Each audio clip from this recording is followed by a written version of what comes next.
حي على الفلاح.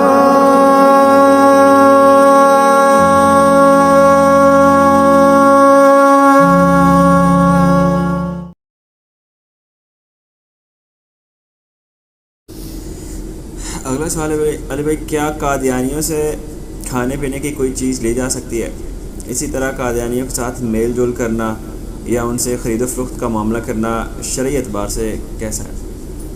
بہت مشکل سوال ہے، کیونکہ اس کا جواب کے ساتھ ہمارے انڈیا، پاکستان، بنگلہ دیش میں لوگوں کی جذباتیت جڑی ہوئی ہے. علمی دلائل تو کوئی سننے کے لیے تیار ہی نہیں ہے. اس لیے اس طرح میں ہاں یا نہ میں تو جواب سیدھی طریقے سے نہیں دے سکتا، ورنہ تو آپ کو پتہ ہے کہ یہاں پہ لوگوں کا کوئی علمی شغف تو ہے نہیں ہے. میرا ایک معصومانہ سا سوال ہے کہ کیا بریلویوں کے نزدیک دیوبندی اہل حدیث اور شیعہ کے ساتھ نکاح کرنا یا ان کے ساتھ دنیاوی میل جول کرنا اور کھانا پینا اکٹھا کرنا جائز ہے؟ قطعاً ناجائز ہے. آپ کو ویسے کہتے رہے، ان کو کوئی نہیں اپنے پیپر کے اوپر فتویٰ لکھ کے دیں تو آپ پورے ملک میں پھریں گے، کوئی ریناؤنڈ بریلوی عالم آپ کو یہ فتویٰ نہیں لکھ کے دے گا. اس طرح دیوبندیوں سے کہیں، آپ یہ کہیں میں طارق جمیل سے لکھوا لوں گا. طارق جمیل صاحب کو کیا سمجھتے ہیں دیوبندی؟ انہوں تو ویسے ہی کہہ دیا کہ یہ تو فارغ ہو گیا.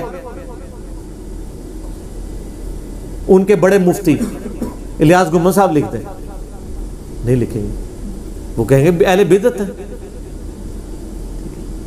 تو جب یہ آپس میں ایک دوسرے کے ساتھ نہ خرید و فروخت نہ کھانا پینا، میں نے آپ کو بتایا انڈیا سے تو فتویٰ نکلا تھا کہ جب تک سعودی حکومت ہے تو بریلویوں نے کہا حج بھی موقوف ہے، کیونکہ نجدی حکومت کو فائدہ ہوگا اس کا، تو حج کرنے کی ضرورت ہی نہیں ہے.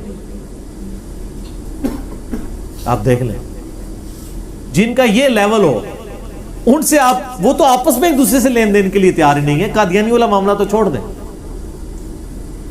پھر آگے میرا معصومانہ سوال ہے، یہود و نصارہ کے ساتھ کیا لین دین کرنا جائز ہے؟ کہیں گے نہیں.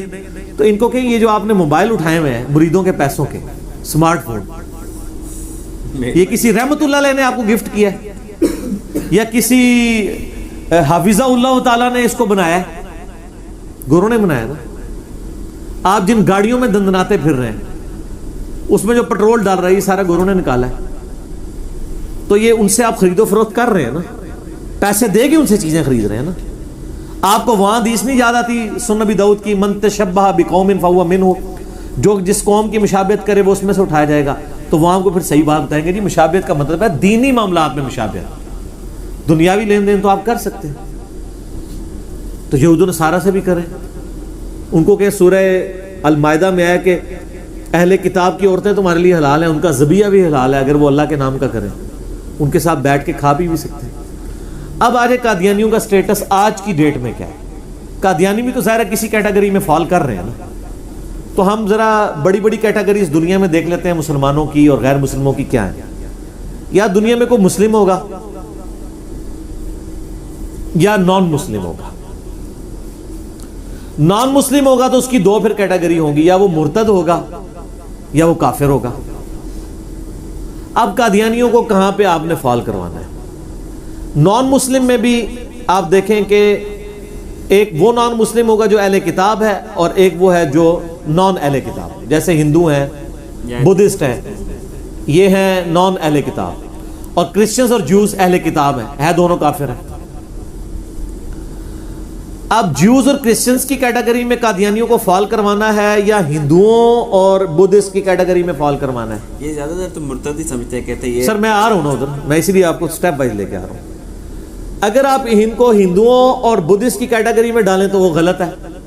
اس کی وجہ یہ ہے کہ قادیانی نہ تو بت پرست ہیں، نہ قبروں کے آگے جھکتے ہیں، اور نہ وہ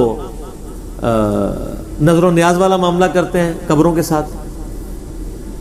ہمارا ان کا اختلاف ختم نبوت کے اوپر ہے، جس کی وجہ سے ہم نے ان کو کافر ڈکلیئر کیا، کیونکہ انہوں نے ہم پہ کفر کا فتویٰ لگا دیا تھا. یوٹیوب پہ میرا کلپ ہے قادیانیوں کو دعوت اصلاح، اور دوسرا بڑا خطرناک کلپ ہے سر، قادیانی دعوت حق کیوں نہیں قبول کرتے.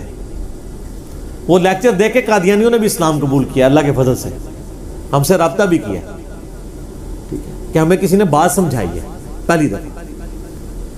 ان کو یہی زوم تھا کہ جی بات یہ کہ اگر ہمارے بابے نے کلمہ پڑھایا تو ان کے بابے نہیں پڑھاتے رہے، چشتی رسول اللہ، اشرف علی رسول اللہ. ان کا اب ایسا بندہ ہے جو ساروں کو ہی کہتا ہے غلط ہے، تو یہ بندہ ٹھیک کہہ رہا ہے. غلط کہنا پھر سب کو کہیں. معرفت کی بات، تصوف کی بات کہہ کے اس کو سائڈ پہ نہ کر دیں. تو بدھسٹ کی کیٹیگری میں تو فال نہیں کرتا. اب دوسرا مسئلہ ہو گیا، میں نے کہا کافر کی دو من قسمیں ہیں، کافر اور مرتد. مرتد کی کیٹیگری میں وہ قادیانی تو فال کر سکتے تھے جو شروع میں مسلمان سے قادیانی ہوئے. میں آپ کو 20ویں صدی کے آغاز کی بات کر رہا ہوں. لیکن 1973 میں جب قادیانیوں کو کافر ڈکلیئر کیا گیا اور ان کو ہم نے دین اسلام سے نکال کے ایز اے کفریہ فرقہ ڈکلیئر کر دیا. اب اگر وہ مرتد ہیں تو پاکستان کے آئین میں شک ہوتی کہ یہ جہاں جہاں پائے جائیں قتل کیے جائیں. ایسا تو نہیں ہوا. ان کو کافر ڈکلیئر کر کے اسلام سے نکال دیا گیا. اب ان کا سٹیٹس آج کے جو بائی برتھ قادیانی ہیں، کیا وہ مرتد ہیں یا کافروں کی اولاد ہے؟ وہ تو پھر کافروں کی اولاد. میں آپ کو سٹیپ بائی لے کے آ رہا ہوں. لہذا آج کے قادیانی کیا ہوئے؟ کافر. یہ تو ڈکلیئر ہوا، مرتد والی کیٹیگری سے تو باہر نکلا ہے. اب کافر ہیں تو کون سے کافر ہیں؟ کیا وہ اہل کتاب کافر ہیں یا بت پرست کافر ہیں؟ بت پرست تو نہیں ہے. اچھا، اب اہل کتاب پہ آ جائیں. اہل کتاب جو آپ کے نبی کو جھوٹا مانتے ہیں، نعوذ باللہ، اور جو ان کی کتابیں جو تورات اور انجیل ہیں ان کو ٹیمپرڈ فارم میں مانتے ہیں، ان کا سٹیٹس یہ ہے، ان کی عورتوں کے ساتھ نکاح، ان کا ذبیحہ بھی حلال ہے. اب ذرا قادیانیوں کی طرف آ جائیں. قادیانی آپ کے نبی کو جھوٹا نہیں مانتے، وہ ان کو نبی مانتے ہیں. اس کے بعد انہوں نے ایک ڈھکوسلے پہ مبنی جھوٹی نبوت کلیم کر لی ہے. یہ ایک چیز ان کو یہود و نصارہ سے بہتر کر دیتی ہے. قادیانی قرآن کو مانتے ہیں. اب رہا عمل کرنے کی بات، تو وہ بریلوی دیوبندی اہل حدیث شیعہ ماشاءاللہ جس طرح کا عمل اس کے اوپر کر رہے ہیں وہ بھی آپ کو پتہ ہے. ٹھیک ہے. نٹی گریٹیز میں جائیں تو ان میں بھی کہیں کہیں خرابی موجود ہے. جبکہ یہود و نصارہ قرآن کو سرے سے اللہ کی کتاب ہی نہیں مانتے. یہ جو دو بڑی چیزیں ہیں کہ نبی علیہ السلام کو ماننا اور قرآن کو ماننا، یہ چیزیں انہیں یہود و نصارہ اہل کتاب سے کیا بہتر نہیں کر دیتی ہیں؟ بالکل کریں گے. اچھا، اب تیسری چیز، ایک یہودی اور عیسائی کو دین اسلام سمجھانا زیادہ آسان ہے یا ایک قادیانی کو کہ جو پہلے سے نبی علیہ السلام کو اور قرآن و حدیث کو مانتا ہے؟ ظاہر ہے پھر قادیانی کو بنتا ہے. قادیانی کو آسان ہے. اور سر ہم نے سمجھایا اور لوگوں نے ہماری دعوت سے اسلام قبول بھی کیا اللہ کے فضل سے. لیکن ہمارا وہ چکر نہیں کہ ہم بلا کے یہاں چندہ اکٹھا کر کے جلسہ کروائیں. یہ تو جنہوں نے چندے اکٹھے کرنے ہوتے ہیں نا، ہم نے تو اللہ کے حضور رکھا ہوا ہے نا اپنا بینک. ادھر بینک نہیں ہے ہمارے. ایک ہی بندہ ہوتا ہے، وہی جا کے پہلے جا کے بریلویوں کا جلسہ کرتا ہے اور بریلوی کہتے ہیں جی وہ ہمارے فرقے میں آ گیا. وہی بندہ جا کے دیوبندیوں کا جلسہ کرتا ہے، دیوبندی خوش ہوتے ہیں ہمارے جلسے، اور اسی کو اہل حدیث بلا رہے ہوتے ہیں. سارے اپنے اپنے چندوں کے چکر میں بلا رہے ہوتے ہیں. اور وہی بندے ہمارے پاس بھی آتے ہیں، لیکن ہم کہتے ہیں نا بھائی ادھر آنا ہے تو ان فرقوں سے بھی لانے برات کرو. میرے پاس ایک بھائی آئے جو قادیانی سے مسلمان ہوئے تھے. یوٹیوب پہ آج کل بڑے وہ مشہور ہیں، میں نام نہیں لیتا، بالکل اسپیسیفکلی ہو جائے گی بات. میں اتنا اشارہ چھوڑ دیتا ہوں کہ وہ ان کے جو اس وقت مربی ہیں بڑے جو ہیں نا خلیفہ صاحب، ان کے قریبی رشتہ داروں میں سے، اور دودھ پیتے رشتہ ان کے ساتھ ان کا بنتا ہے. میں نے کہا سب کو پتہ چل جائے گا، اتنا میں نے کافی. نام نہیں لے رہا تھا کہ یہ میرا وہ جس کو کہتے ہیں میرا عدالت کا بیان نہ شمار ہو، جوڈیشری میں یہ چیلنج نہیں ہو سکتا. وہ یہاں پہ آئے، بڑے پریشان تھے. مجھے کہتے ہیں یار میں قادیانیت تو چھوڑ بیٹھا، میں نے دیوبندیوں کے ساتھ بھی جلسے کیے، بریلویوں کے ساتھ بھی ہے، لیکن جب میں اب فیس بک پہ قادیانیوں سے چیٹ کرتا ہوں تو وہ بریلوی اور دیوبندیوں کے بزرگوں کی وہ ساری باتیں اشرف علی رسول اللہ، چشتی رسول اللہ شیئر کراتے ہیں اور آپ کے کلپ مجھے شیئر کرواتے ہیں. تو میں نے کہا میں نے کلپ میں ریکارڈ کرانا چھوڑ دوں؟ کام ڈالا میں نے. انہوں نے ہم قادیانیوں کو بھی غلط کہتے ہیں، ان کو بھی غلط کہتے ہیں. کہتے ہیں نہیں آپ کی باتیں ٹھیک ہے لیکن مجھے بتائیں میں کدھر جاؤں؟ میں ادھر سے تو نکل آیا، ادھر میں نے کہا مسلمان ہو جائیں تو بے فکرے ہو جائیں گے جس طرح میں، اور ایک بار جھوم کے کہہ دیں کہ نہ میں وابی نہ میں بابی، میں ہوں مسلم علمی کتابی. تو میں آپ کو ان لوگوں کا سٹیٹس بتا رہا ہوں جو اتنے تبلیغ کا کام کر رہے ہیں. وہ پریشان ہیں کہ ہم بریلویوں کے پلیٹ فارم سے کرتے ہیں تو چشتی رسول اللہ کا تھوڑا ہمارے دماغ پہ مارتے ہیں قادیانی. اگر ہم دیوبندیوں کے پلیٹ فارم سے کام کرتے ہیں تو اشرف علی رسول اللہ کا مارتے ہیں. اگر شیعہ کے پلیٹ فارم سے کرتے ہیں تو عقیدہ امامت کا سر پہ آ کے تھوڑا لگتا ہے ہمارے. ہم کدھر جائیں؟ تو پھر میں نے کہا کہ آپ ان چیزوں سے باہر نکلیں، آپ اپنے آپ کو مسلمان ڈکلیئر کہیں اور غلط کو غلط کہیں. وہ کہتا میں گیا ہوں بریلوی دیوبندیوں کے پاس کہ خدا کے لیے ان غلط کو غلط کہو تو وہ تیار ہی نہیں ہو رہے. اور پھر مجھے وہ کہنے لگے آپ کو پتہ نہیں ہے کہ قادیانیوں کے خلاف مہم چلانے کے اوپر پیسہ کتنا ہے. پھر اس نے مجھے کئی مولویوں کا بتایا کہ اس سال اس نے کتنے ملینز روپیز باہر سے منگوائے ہیں کہ ہم قادیانیت کے خلاف جہاد کر رہے ہیں. جہاد قادیانیت کے خلاف ہو رہا ہے, اپنے بزرگوں نے جو گل کھلائے ہیں ان کے خلاف کوئی جہاد نہیں ہو رہا. اس کے پیسے نہیں ملتے, اس کے پیسے نہیں ملتے, اس پہ جوتیاں پڑتی ہیں. پیسے نہ ملنا بھی مسئلہ نہیں تھا, اس پہ جو ان کے پیسے وہ بھی بند ہو جانے ہیں. تو مجھے بتانے لگا, مجھے کہنے لگا جی سر بڑا نفع بخش کاروبار ہے, آپ بھی شروع کریں. مجھے اس کے لیے ابھارنے آیا تھا. میں نے کہا آپ غلط جگہ آئے ہیں بھائی, ٹھیک ہے, میں نے جج کر لیا. تو میں نے کہا آپ بھائی تشریف لے جائیں, آپ کہیں اور جائیں, یہ پلیٹ فارم آپ کے لیے نہیں ہے, یہاں تو آپ کو ننگی تلوار بننا پڑے گا. اب وہ واپس آ جائیں وہ جہاں سے بات شروع ہوئی تھی. اب آپ لوگ خود مقدمہ سمجھتے ہوئے یہاں تک پہنچے ہیں کہ ان کو اہل کتاب کی کیٹیگری میں ڈالنا چاہیے, ٹھیک ہے, اور بلکہ آپ اس کے ساتھ بھی ایگری ہیں کہ اہل کتاب سے بہتر والی کیٹیگری میں, چونکہ قرآن کو اور نبی علیہ السلام کو مانتے ہیں, اور ایک اور کفر انہوں نے کیا کہ وہ والا کفر. لیکن دوسری طرف جو عیسائی اور یہودی ہیں وہ تو کئی ایک کفریات کر رہے ہیں نا, وہ تو ہمارے نبی کو نبی مانتے ہی نہیں ہیں, وہ تو کہتے ہیں کذاب ہے, نعوذ باللہ. یہ کذاب تو نہیں کہہ رہے, یہ پیغمبر مان رہے ہیں. اس کے بعد ایک جھوٹی امتی نبی کلیم کر رہے ہیں نا, تو گمراہی تو ایڈیشن میں ہے. نبی علیہ السلام کو تو مان رہے ہیں, اور حضور کی محبت ان کو دیں, ان کو حدیثیں بتائیں. ہم نے تو ان کے بتایا ان کو کیا کیا دھوکے مولویوں نے دیے ہیں. تو میرا جو کلپ ہے نا قادیانیوں کو دعوت اصلاح, کئی لوگوں نے یہاں ہماری اکیڈمی میں فون کر کے کہا کہ ہمیں زندگی میں پہلی دفعہ کسی نے ہمدردی کے ساتھ سمجھایا. میرا ایک معصومانہ سوال ہے, اگر آپ کے ماں باپ قادیانی ہوتے آپ کیا ہوتے؟ قادیانی. آپ ویسے کہتے ہو نہیں, میں پوری تحقیق کرتا. تحقیق کا حال یہ ہے کہ جتنے بڑے بڑے دیوبندیوں کے مفتی ہیں نا, پیدائشی دیوبندی ہیں, تو تحقیق کر کے وہ اہل حدیث یا بریلوی تو کوئی نہیں ہوئے. تو اگر ان کے ابا جی قادیانی ہوتے تو انہوں نے دیوبندی بھی نہیں ہونا تھا. آج ختم نبوت کی تحریکیں چلا رہے ہیں اس لیے کہ ان کے ابا اجداد بھی دیوبندی تھے. ادھر اسی طریقے سے بریلویوں کا حال ہے, اسی طریقے سے اہل حدیث کا ہے, اسی طریقے سے اہل تشیع کا ہے.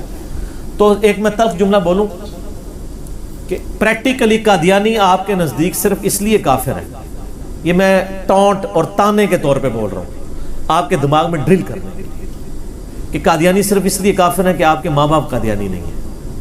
ورنہ اگر آپ کے ماں باپ قادیانی ہوتے تو قادیانی مسلمان ہوتے اور باقی سارے کافر ہوتے, کیونکہ آپ کی تحقیق کا لیول تو یہی ہوتا. تو سر پھر یہ آپ تھوڑا, اگر آپ کہیں کہ میں نے جناب وہ, اگر ایک قادیانی کہے کہ میں نے کسی غیر قادیانی کی بات نہیں سننی, تو اسے پوری زندگی ختم نبوت سمجھ آ سکتی ہے. اس طریقے سے بریلوی دیوبندی اہل حدیث بھی جب تک دوسرے کی بات نہیں سنیں گے آپس میں ایک دوسرے کی, ان کو کیسے مسائل کے اختلاف سمجھ آ سکتے ہیں. تو اب کرتے کرتے اینڈ پہ ہم اہل کتاب تک پہنچے. تو سر جو یہود و نصارہ اہل کتاب ہیں ان کے ساتھ تو آپ سارے معاملات کر رہے ہیں, تو مسلمانوں کے اندر جو کافر اہل کتاب ہیں, کافر میں لفظ بول رہا ہوں, مسلمانوں سے ٹوٹے ہوئے, اور اس سے بھی آگے میں تلخ جملہ بولنے لگوں, سنیوں سے ٹوٹے ہوئے, کیونکہ قادیانی فرقہ شیعوں سے نہیں نکلا, سنیوں سے نکلا ہوا. غلام احمد قادیانی کون تھا؟ دیوبندیوں نے حدیثوں کا شاگرد تھا, سنی تھا. تو مسلمانوں میں سنیوں سے ٹوٹا ہوا ایک کفریہ فرقہ, وہ فرقے سے بھی تپ جاتے, کہتے ہیں فرقہ نہ کہیں, یہ تو آپ ان کو علیحدہ آئیڈینٹی دے رہے ہیں. چلے ہم کہتے ہیں ایک کفریہ عقیدے رکھنے والا گروہ یا جماعت, وہ یہود و نصارہ اہل کتاب کا کم از کم اتنا لیول تو ان کو دیں, اور ان کے ساتھ اخلاقیات کے ساتھ پیش آئیں, تاکہ ان کی آنے والی نسلیں دین میں داخل ہو جاتی. ہم نے جو رویہ ان کے ساتھ اختیار کیا ہے, اور پچھلے 2-3 سالوں کے اندر جو کچھ ہوا ہے, اس کی وجہ سے مجھے بتائیں کتنے قادیانی ہیں جنہوں نے اسلام قبول کر لیا ہے؟ کبھی بھی نہیں. وہ پکے ہو گئے ہیں, وہ سنیوں سے لے جاتے ہیں, وہ ان کا نہیں سنتے. تو سر یہ جو کچھ ہمارے یعنی ملک میں ہوتا رہا ہے, ٹھیک ہے, اس کی وجہ سے اگر کوئی تبدیلی آنی ہوتی تو پازیٹیو تبدیلی آتی, نیگیٹو تو ضرور آئی ہے, پازیٹیو کوئی نہیں ہے. تو دعوت و تبلیغ کا کام کریں, ڈیبیٹس کریں. اور یہ آپ کہتے ہیں نا جی ان سے ڈیبیٹ نہیں کرنی, وہ جناب وہ بڑے ہوشیار ہیں, عام بندوں کو پھنسا لیتے ہیں. اور سر وہ تو آپ میرے بارے میں بھی کہہ رہے ہیں اپنی امام کو, وہ اس لیے پھنس جاتے ہیں کہ آپ کراتے ہیں کہانیاں, علی بھائی بتاتے ہیں قرآن و حدیث. سر ان کو بھی جو کہانیاں ان کے بزرگوں نے کروائی ہیں نا, آپ اگر ان کی کہانیاں عیاں کریں نا ان پہ, تو انشاءاللہ وہ پھنسیں گے نہیں ادھر, وہ بھی ادھر ہی آئیں گے اور جھوم جھوم کے کہیں گے کیا کہ نام ہے وہابی، نام ہے بابی، نام میں ہوں مسلم علمی کتاب. ٹھیک ہوگا جی. یعنی قادیانیوں میں بھی مختلف فرقے ہیں جیسے اہل سنت. نہیں مین تو فرقہ وہی ہے نا جو احمدی کہلاتا ہے، وہ اس کو امتی نبی مانتے ہیں. یہ جو گروپ ایک لاہوری گروپ چھوٹا سا ہے وہ ان کو مجدد مانتے ہیں، لیکن وہ بہت چھوٹا گروپ ہے. اور یہ سارے انبیاء کو ہی مانتے ہیں. ہاں ہاں سب کچھ مانتے ہیں جیسے اہل جی سنت جی جی جی مانتے ہیں.